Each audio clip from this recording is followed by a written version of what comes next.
Hello YouTube, Ruth Bascu here with another video for today for Witchy Wednesday. So I thought today for Witchy Wednesday we would talk about the magical witch's hat, which a lot of people are used to seeing as a tall pointed hat, and the meaning of it and the fact that most people think a witch's hat has to be pointed. Well, in this book right here, there is a chapter in it that talks about a magical hat, and you don't have to have the traditional pointed witch's hat. In this book, it talks about how you can make your magical hat out of anything, any hat that you feel drawn to. It is true that traditional witches, when they started wearing hats, because it should be known that before they wore hats, they actually used to wear hoods, and that was the common thing, were hoods. So a hood was common on their robes, and it was, what they wore. Later on, when hats became stylish, they started using the pointed hats, which represents the cone of power. And so it has always been believed that the cone of power, being resembled by the hat, your hat had to be shaped like that to draw the cone of power down. But this is also not actually true. For some people, it may help to have that. But for those of us who would like to have our magic hat and be able to wear it in public and not be looked at and made fun of in areas that people don't particularly like witches, a hat like this can be used as a magic hat. This is my magic hat, and I use it in the circle. I have the little pentacle right there. I'm actually going to be replacing this one because as I'm a dragon mystic, I would like to actually find one that had two dragons on either side of it to put around on this hat. And purple is the color of the dragon mystic. So I'm going to kind of give you some ideas from this book that I was showing you about the magic hat. On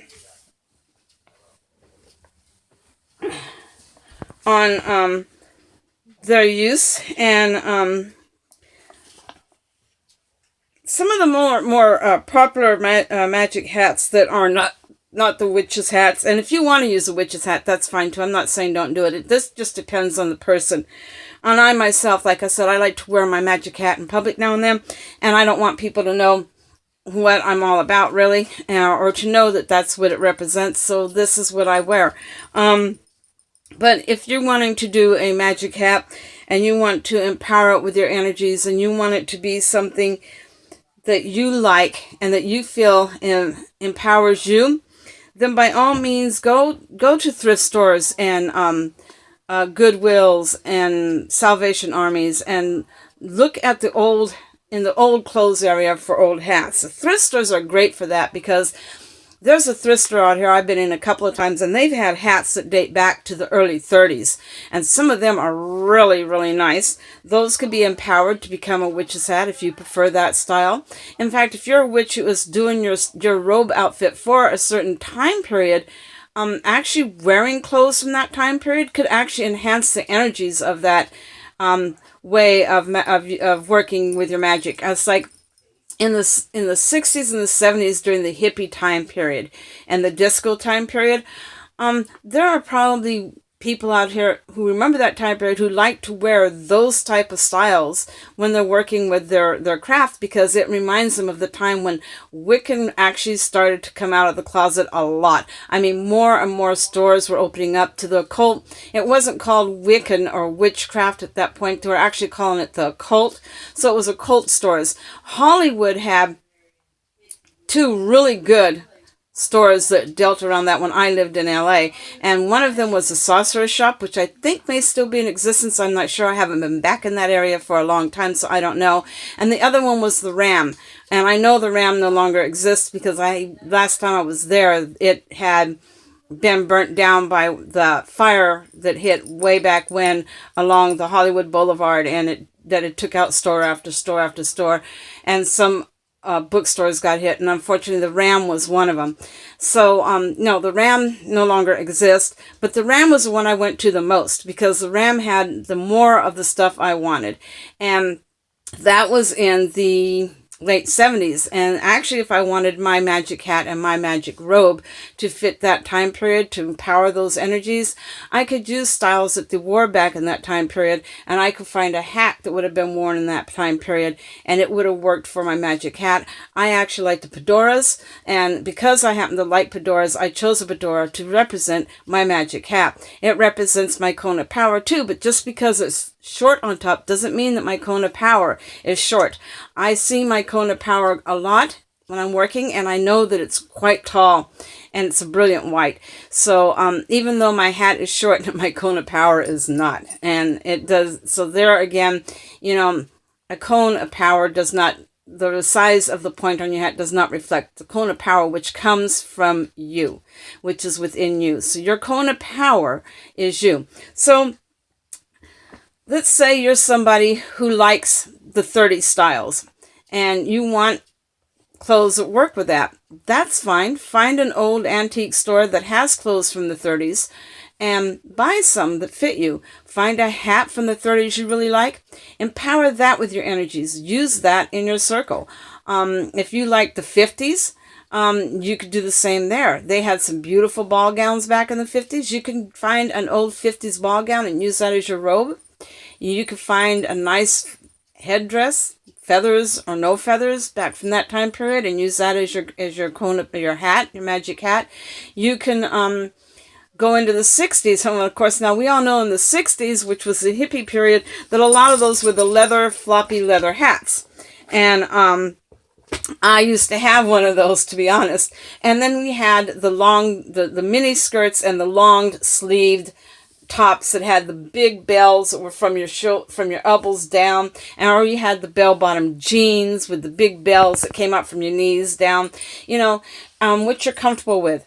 You know, when it comes to being a witch and practicing Wiccan and casting the circles and working rituals, I believe you should find stuff that appeals to you, that makes you feel like this is who I am and this is what empowers me. So do it.